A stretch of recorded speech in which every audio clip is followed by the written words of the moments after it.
दोस्तों, कल वाले पार्ट में हमने ये यहाँ तक कंप्लीट कर लिया था। आज आगे बढ़ेंगे 61 नंबर क्वेश्चन से और आपको क्वेश्चन लग रहे होंगे कि इम्पोर्टेंट है और एनटीपीसी के लिए महत्वपूर्ण है, क्योंकि मैं हर एक क्वेश्चन को डिटेल में एक्सप्लेन करने की कोशिश करता हूँ। एक क्वेश्चन से 6, 7, 8, 9 क्वेश्चन मैंने बनाए हैं, तो आप एंजॉय कीजिए और इसे लिखने की ज़रूरत नहीं है। आप 30 मिनट का वीडियो रहता है, आप 2x पे करके देख सकते हैं, रिवाइज हो जाएगा। जितनी बार आप देखेंगे आपको उतना ज़्यादा माइंड में आपकी चीज़ें रुकेंगी। जीएस सिर्फ आप इसको पढ़ते जाइए, सुनते जाइए, बस आपको याद होते रहेंगे। डेली 100 क्वेश्चन आपको याद होते रहेंगे तो 3-4 महीने हैं अभी, बहुत क्वेश्चन याद हो जाएंगे। तो आप लोग समझ गए। मैं नेक्स्ट क्वेश्चन पे मूव करता हूँ।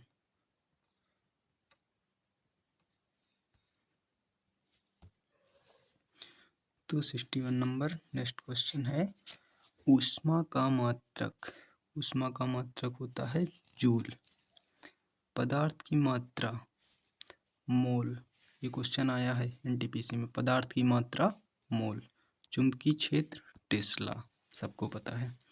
नेक्स्ट क्वेश्चन है, भारत की पहली अर्ध उच्च गति वंदे भारत एक्सप्रेस किन 2 शहरों के बीच चली? तो ये नई दिल्ली और वाराणसी जंक्शन के बीच चली।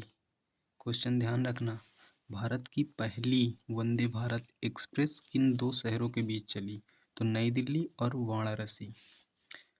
वंदे भारत एक्सप्रेस को ट्रेन 18 के नाम से भी जाना जाता है। ट्रेन 18 के नाम से क्यों जाना जाता है? क्योंकि वंदे भारत एक्सप्रेस को 18 महीनों में तैयार किया गया था, इसलिए ट्रेन 18 के नाम से जाना जाता है। ये भी इम्पोर्टेंट है। गतिमान एक्सप्रेस भारत की सबसे तेज चलने वाली ट्रेन है। ओके। और गतिमान एक्सप्रेस के बाद दूसरी सबसे तेज चलने वाली ट्रेन वंदे भारत है। नेक्स्ट क्वेश्चन पे चल रहे हैं हम। सॉरी।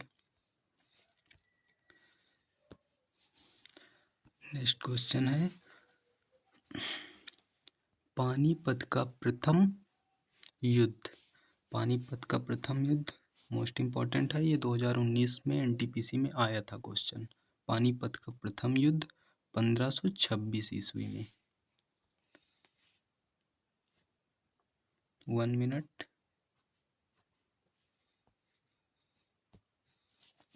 पानीपत का प्रथम युद्ध 1526 ईस्वी में और मुगल शासक बाबर और लोधी के साथ हुआ था और बाबर इसमें जीता था।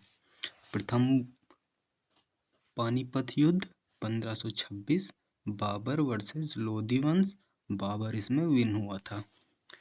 नेक्स्ट है पानीपत का द्वितीय युद्ध। मैंने यहाँ पर तीनों कवर किए हैं ताकि आपको कोई प्रॉब्लम ना हो। इसी को कहते हैं विद सॉल्यूशन और बहुत सारी चीज़ों को जोड़ देना। फर्स्ट क्वेश्चन जो आया था उसके बाद मैंने द्वितीय और तृतीय भी जोड़ा ताकि आने वाले पेपर्स में क्वेश्चन या तृतीय पूछा जाए तो आपको याद रहे। ओके। तो आपको अच्छा लग रहा हो तो सपोर्ट कर सकते हैं। द्वितीय युद्ध 1556 ईस्वी और हेमचंद्र विक्रमादित्य हेमू वर्सेस अकबर। हेमू वर्सेस अकबर के बीच हुआ था और द्वितीय विश्व युद्ध अकबर ने जीता था। पानीपत तृतीय युद्ध 1761, मराठा वर्सेस अहमद शाह दुर्रानी। तो अहमद शाह इसमें जीता था। तो एक बार फिर से आप लोग देख लेंगे।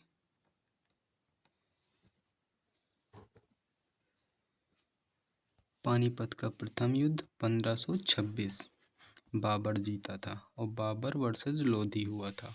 पानीपत का द्वितीय युद्ध 1556, हेमू वर्सेस अकबर, अकबर जीता था। पानीपत का तृतीय युद्ध 1761 मराठा वर्सेस अहमद शाह जीता था। नेक्स्ट क्वेश्चन पे चलते हैं।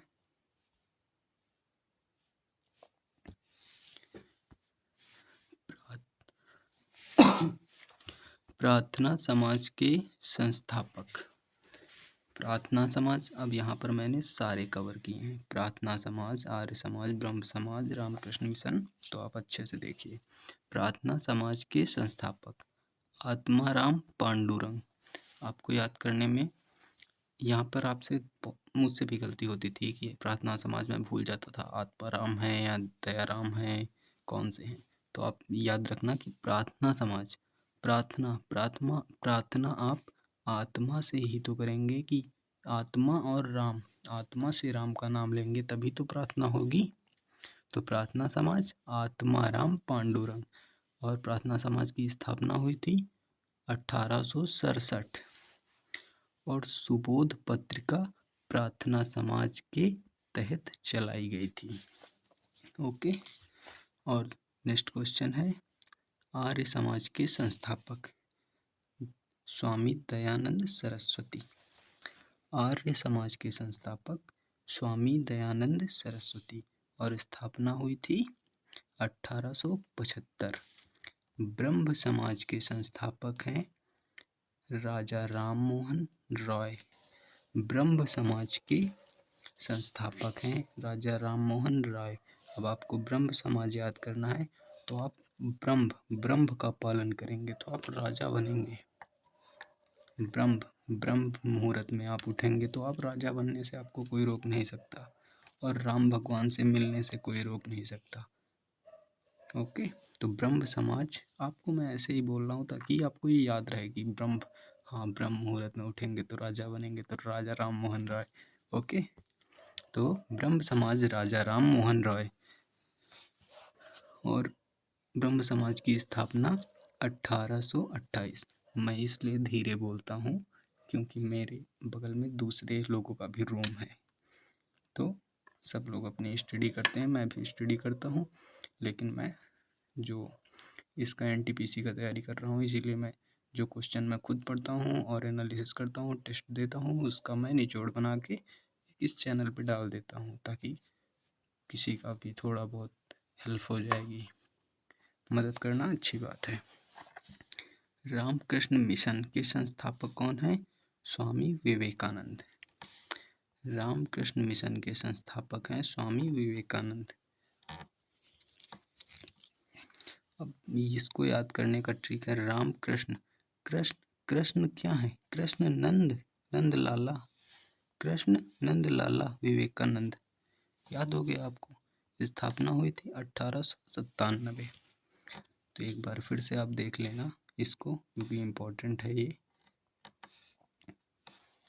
प्रार्थना समाज आत्माराम पांडुरंग, क्योंकि प्रार्थना आप आत्मा से ही करेंगे राम की, 1867। आर्य समाज स्वामी दयानंद सरस्वती। ब्रह्म समाज राजा राम मोहन रॉय, स्थापना 1828। रामकृष्ण मिशन स्वामी विवेकानंद, स्थापना 1897। तो नेक्स्ट क्वेश्चन पर चलते हैं।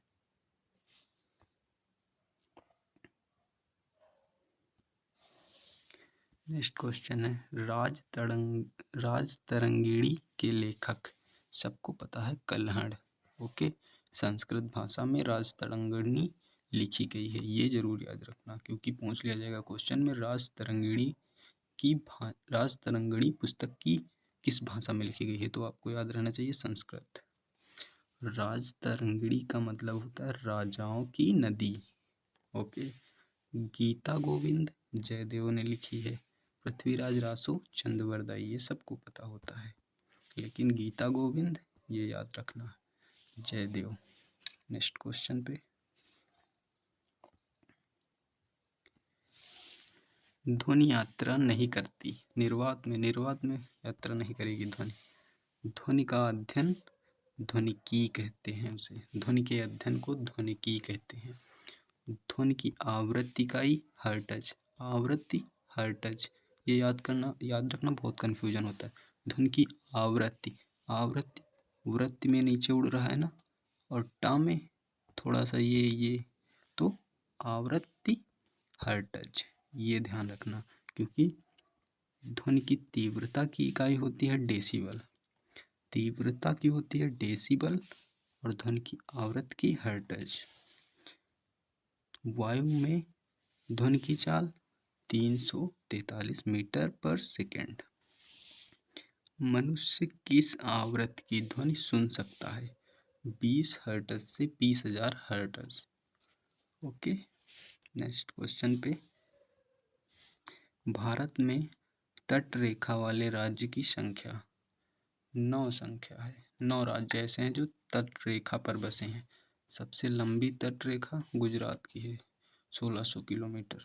सबसे लंबी तट रेखा गुजरात की है। कितने राज्य हैं? 9 राज्य।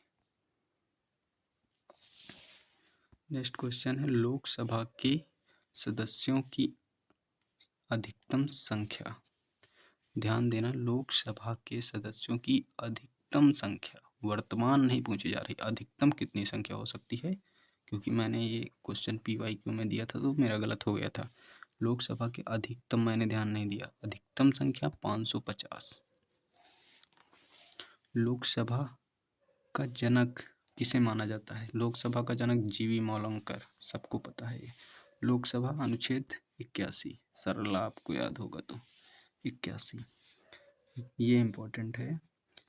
भारत की सबसे लंबी लोकसभा पांचवी लोकसभा सबसे लंबी थी 1971 से 77 तक, 6 वर्ष की। और भारत की सबसे छोटी लोकसभा 12वीं लोकसभा थी 1998 से 99, 1 साल के लिए। नेक्स्ट क्वेश्चन पे चलते हैं।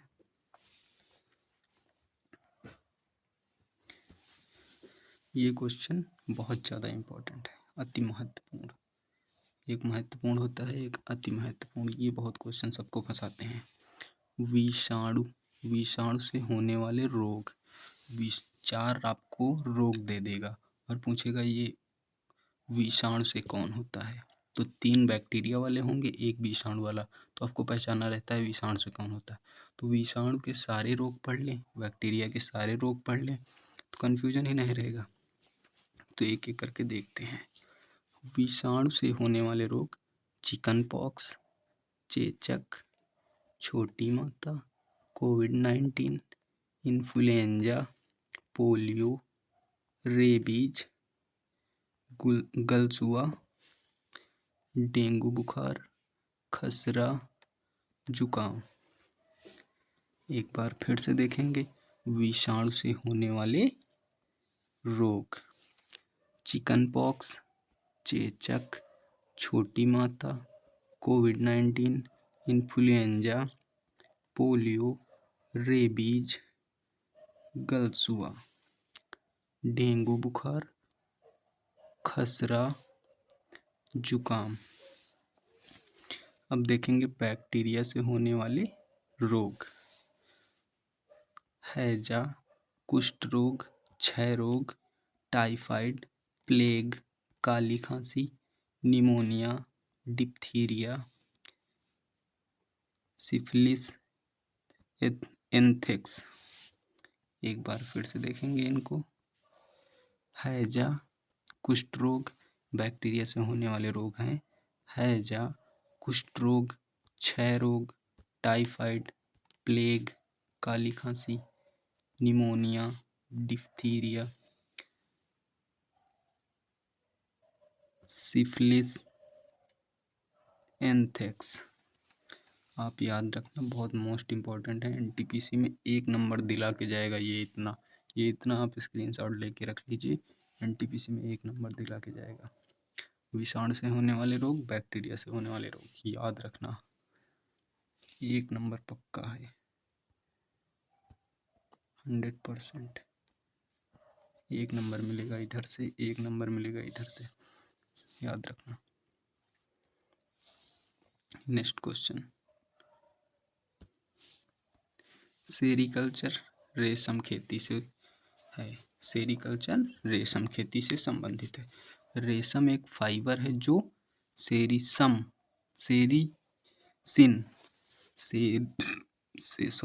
सेरिसिन और फाइब्रोइन सेरिसिन फाइब्रोइन। फिर से इसको देखिएगा मैं, रेशम एक फाइबर है जो सेरिसिन फाइब्रोइन नामक प्रोटीन से बनता है। ये याद रखना क्योंकि क्वेश्चन आएगा सेरिसिन और या फाइब्रोइन नामक प्रोटीन से कौन सा फाइबर बनता है, तो आप बताएंगे रेशम फाइबर। ओलेरीकल्चर आपने सुना ही नहीं होगा, सुना होगा हो सकता है, प्रीवियस ईयर क्वेश्चन है। ओलेरीकल्चर सब्जियों की खेती से संबंधित है। सिलीव कल्चर है चारा फसलों से संबंधित। विश्व पर्यावरण दिवस 5 जून, विश्व पर्यावरण दिवस 5 जून और 1974 में इसकी शुरुआत हुई थी विश्व पर्यावरण की। क्वेश्चन पूछा जाए, विश्व 5 जून को पर्यावरण दिवस मनाया जाता है, 5 जून को विश्व पर्यावरण दिवस मनाया जाता है। इसको मनाने की शुरुआत कब हुई थी, तो 1974, याद रखना। नेक्स्ट क्वेश्चन है बुलंद दरवाजा अकबर ने बनवाया। फतेहपुर सीकरी उत्तर प्रदेश। बुलंद दरवाजा अकबर ने बनवाया, याद रखना। क्वेश्चन आता है बहुत सारे एग्जाम्पल दिए रहते हैं, फर्स्ट सेकंड थर्ड फोर्थ, उसमें रहता है बुलंद दरवाजा। ऊपर क्वेश्चन पूछा जाता है इनमें से दिल्ली में कौन सा स्थित नहीं है, तो बुलंद दरवाजा फतेहपुर सीकरी में उत्तर प्रदेश में है। ऐसा क्वेश्चन मैंने देखा है।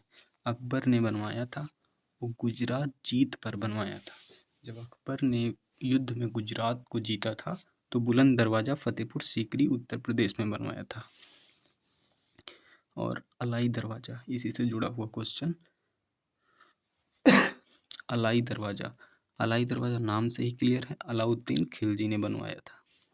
नई दिल्ली में है अलाई दरवाजा, नई दिल्ली में है, ध्यान रखना। अलाई दरवाजा नई दिल्ली में है और बुलंद दरवाजा फतेहपुर सीकरी उत्तर प्रदेश में। अलाई दरवाजा जो है कुव्वत उल इस्लाम मस्जिद जो है उसका दक्षिणी प्रवेश द्वार है दिल्ली में। तो क्वेश्चन आ जाए कुव्वत उल इस्लाम मस्जिद का दक्षिणी प्रवेश द्वार कौन सा है, ऑप्शन में रहेगा अलाई दरवाजा, बुलंद दरवाजा। तो आप जानते हैं अलाई दरवाजा अलाउद्दीन खिलजी ने बनवाया, दिल्ली में है। नेक्स्ट क्वेश्चन पे चलते हैं। इंडिया गेट कहाँ पर है, नई दिल्ली में। इंडिया गेट का डिजाइन किसने किया था, एडविन लुटियस ने इंडिया गेट का डिजाइन किया था। ये क्वेश्चन ध्यान रखना है, क्वेश्चन आएगा किसी न किसी सेट में कि इंडिया गेट का डिजाइन किसने तैयार किया था, तो एडविन लुटियस।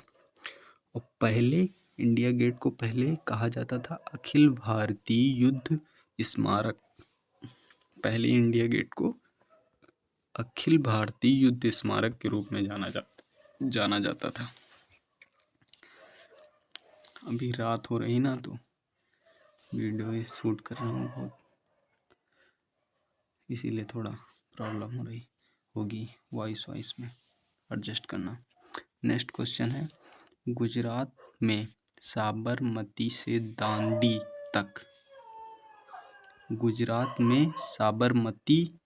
दांडी तक नमक यात्रा किसने की थी, महात्मा गांधी ने की थी। इसे दांडी मार्च भी कहते हैं, 1930 में की गई थी ना। तो क्वेश्चन एक आया था, एक सेट में मैंने देखा कि महात्मा गांधी ने गुजरात के साबरमती से दांडी तक नमक यात्रा की, तो गुजरात के किस जिले से शुरू की थी, ये क्वेश्चन था। नवसारी, गुजरात के नवसारी जिले से शुरू की थी, नवसारी जिले के एक गांव से शुरू की थी। तो ये क्वेश्चन आया था कि गुजरात के किस जिले से शुरू की थी, तो नवसारी आप याद रखना। दांडी मार्च यात्रा गुजरात के नवसारी जिले से शुरू हुई थी। नेक्स्ट क्वेश्चन है URL। URL एक कंप्यूटर से जुड़ा हुआ क्वेश्चन है। इसका फुल फॉर्म होता है यूनिफॉर्म रिसोर्स लोकेटर। याद रखना आप, uniform resource locator. Next question पे चलते हैं।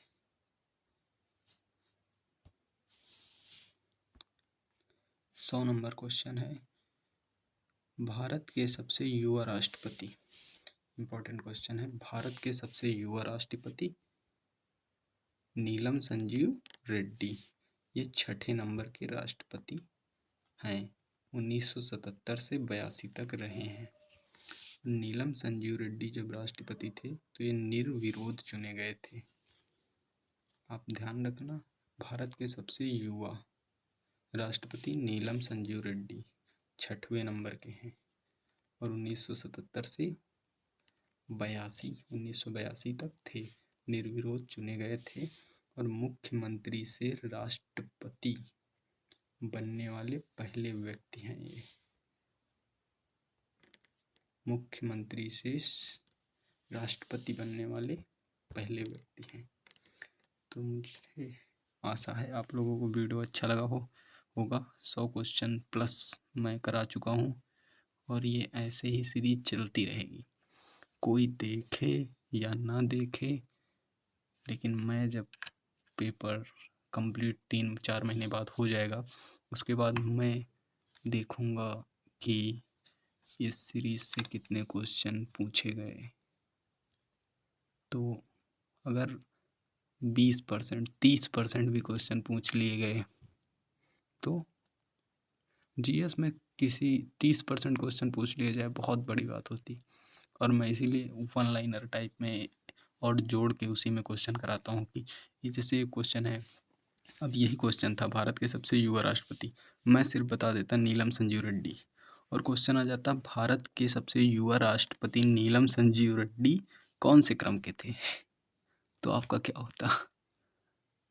तो गड़बड़ हो जाता ना। तो मैंने यहाँ तक बताया कि 6ठे नंबर के थे 1977 से 82 तक और ये निर्विरोध चुने गए थे और ये मुख्यमंत्री से राष्ट्रपति बनने वाले पहले व्यक्ति हैं। इसीलिए मैं इतना ज़्यादा एक्सप्लेनेशन करता हूँ। अभी ब्रह्म समाज वाला आपने देखा, आर्य समाज, ब्रह्म समाज, प्रार्थना समाज, रामकृष्ण मिशन, मैंने सब एक साथ करा दिया। पानीपत का प्रथम युद्ध, द्वितीय युद्ध, तृतीय युद्ध, मैंने सब एक साथ करा दिया। 1526, 1556, 1671 याद करिए, आप पढ़िए। Okay, thank you.